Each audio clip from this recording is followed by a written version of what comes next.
It was the 57th Galactic Symposium of Sentient Species, a gathering where representatives from countless starfaring civilizations shared their greatest achievements. Ancient beings who had transcended physical form, energy-based intelligences capable of creating stars, and hive minds with unimaginable computational power all came to boast about their species' accomplishments. This year, however, the humans were invited for the first time. The humans' envoy, Dr. Evelyn Carter, stepped onto the speaking platform, a lone figure surrounded by shimmering energy fields and alien bioluminescence. Whispers rippled through the assembly. Humans were a young species, barely crawling onto the interstellar stage. What could they possibly bring to impress the galaxy's finest? Dr. Carter smiled warmly as she began her presentation. "Esteemed beings of the Galactic Symposium," she said, her voice calm and confident. "I stand here as a representative of humanity, a species that has recently begun to explore the vast wonders of the cosmos. While we do not yet command the power of stars or the wisdom of millennia, we bring something unique." She held up a simple glass container filled with water. The murmurs grew louder.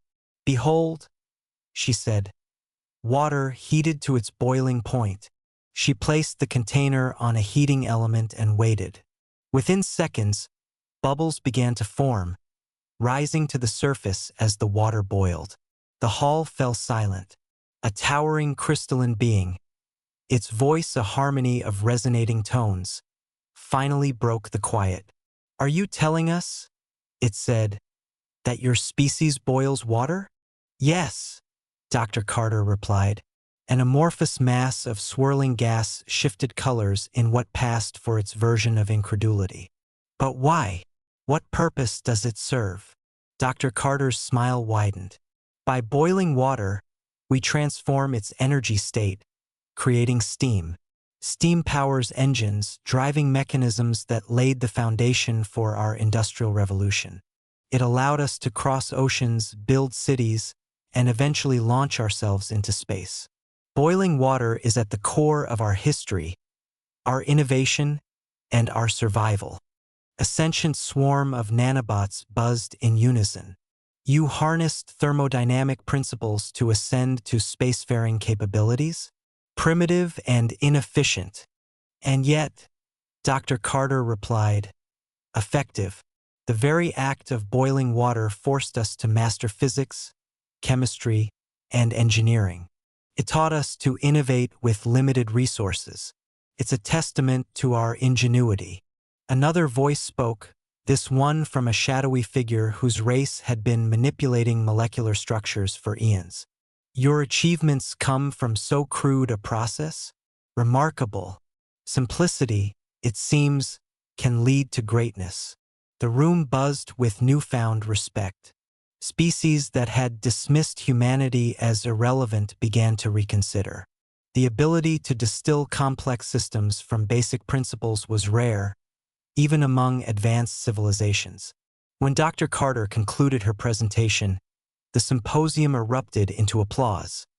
An odd mix of clapping appendages, flashing lights, and synchronized vibrations. The humans, once underestimated, had shown the galaxy the power of ingenuity born from necessity. Later that evening, Dr. Carter received countless invitations from other delegations, eager to exchange knowledge with the species that had unlocked the secrets of the universe by boiling water. And thus, humanity's reputation in the galactic community began not with lasers or warp drives, but with a humble pot of boiling water. After the symposium, humanity became the talk of the galaxy. Dr. Evelyn Carter's demonstration of boiling water had sparked a wave of curiosity among the advanced species.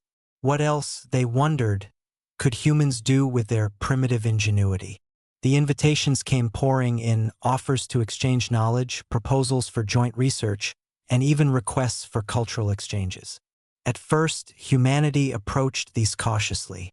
After all, humans were new to the interstellar stage and didn't want to be exploited.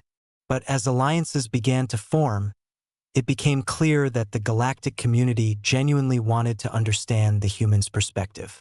One of the first collaborations was with the Alvaran Collective, a race of sentient crystal beings who specialized in manipulating energy fields. They were fascinated by humanity's ability to adapt and improvise. During a joint research mission, the Alvarans marveled at human engineers who repaired a malfunctioning warp drive using duct tape and coffee filters. "This duct tape," an Alvaran elder said, inspecting the adhesive. "It is a miracle substance. Your kind uses it for everything." "Pretty much," the human engineer replied with a grin. Word of these miracle solutions spread, and soon humans were being consulted on problems that had stumped civilizations for millennia. The Kithari, an aquatic species, invited humans to help solve their issue with deep ocean mining equipment.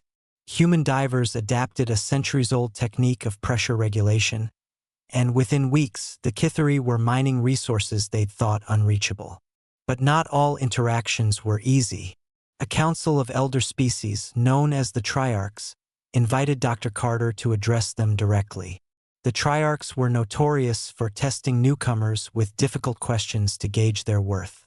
"What is the most important principle of your species' philosophy?" one of the Triarchs asked, their voice a booming echo that seemed to shake the air itself. Dr. Carter thought for a moment. "Adaptability," she replied. "Humans have survived and thrived because we find ways to make things work. Sometimes, it's not about having the best tools, but about using what you have creatively." The Triarchs exchanged glances or the equivalent, given their various forms. "And what would you do?" another asked. "If faced with a problem that had no solution?" Dr. Carter smiled. "We'd change the problem." The answer caused a stir among the gathered elders. Changing the problem, a concept so simple yet profound, had been overlooked by many civilizations bound by their own paradigms. From that day forward, humanity's reputation as the galaxy's problem solvers grew. They weren't the strongest, the fastest, or the most advanced, but their ingenuity made them invaluable allies. And so, from the simple act of boiling water, humanity carved out its place among the stars.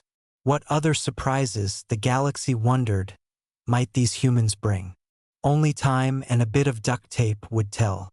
As humanity's reputation blossomed, a steady stream of invitations arrived for humans to visit alien worlds. These weren't just ceremonial visits. They were challenges, requests for humanity's unique problem-solving approach to be applied to situations no other species had resolved.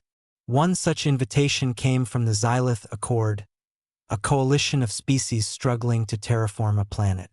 The world, Coryx 7, was rich in resources but plagued by unstable tectonics. Advanced civilizations had attempted to stabilize it using complex gravity engines and molecular binding fields, but nothing worked. Humanity sent a team of geologists and engineers led by Dr. Akash Patel. The Xylith expected the humans to arrive with some exotic device or technique, but instead, Dr. Patel's team brought crates of simple tools, drilling equipment, explosives, and a vast array of sensors. The Xylith delegation was baffled. "Your tools are so basic. What can you possibly achieve with these?" Dr. Patel smiled, a trademark of humanity's ever-optimistic problem solvers. "Sometimes, the simplest tools are all you need to understand the problem." The humans spent weeks surveying the planet. They mapped the fault lines, monitored the volcanic activity, and studied the planet's crust. While the Xylith relied on their advanced instruments to measure energy flows, the humans spent time in the field, using tactile observations alongside their tools. Finally, Dr. Patel presented his findings. "The problem isn't the planet's tectonics," he explained, showing a holographic simulation of Coryx 7. "It's the feedback loop caused by your gravity engines. You're trying to hold the planet still, but that's making the stress points worse. Instead, we need to redirect the planet's energy, not fight it." The solution was audacious. The humans proposed controlled detonations in key fault zones to release the planet's stress in a manageable way. The Xylith delegation was horrified. Explosions? You want to blow up parts of the planet? Dr. Patel grinned. Just small parts. Think of it as letting off steam. With some reluctance, the Xylith agreed. Under human supervision, a series of controlled explosions was executed. The result was stunning. The tectonic instability subsided, and the planet's natural processes began to stabilize. The Xylith Accord hailed the operation as a success. One of their diplomats approached Dr. Patel afterward. Your species has an unconventional approach. You thrive in chaos and make it work for you. It's remarkable. Dr. Patel chuckled. Chaos is kind of our specialty. Word of humanity's triumph on Quark's 7 spread, and soon humans were called upon to solve increasingly bizarre and challenging problems. A species with biological ships requested help when one of their vessels developed a mysterious illness. Human biologists diagnosed it as a form of microbial infection and treated it with a cocktail of Earth-derived probiotics. Another time, a civilization struggling with a star-dimming event sought humanity's aid. Human astronomers figured out that the dimming wasn't a natural phenomenon but the result of debris from an ancient supernova. Armed with this knowledge, they devised a method to clear the debris using precision-aimed asteroid deflections. With each success, humanity's legend grew.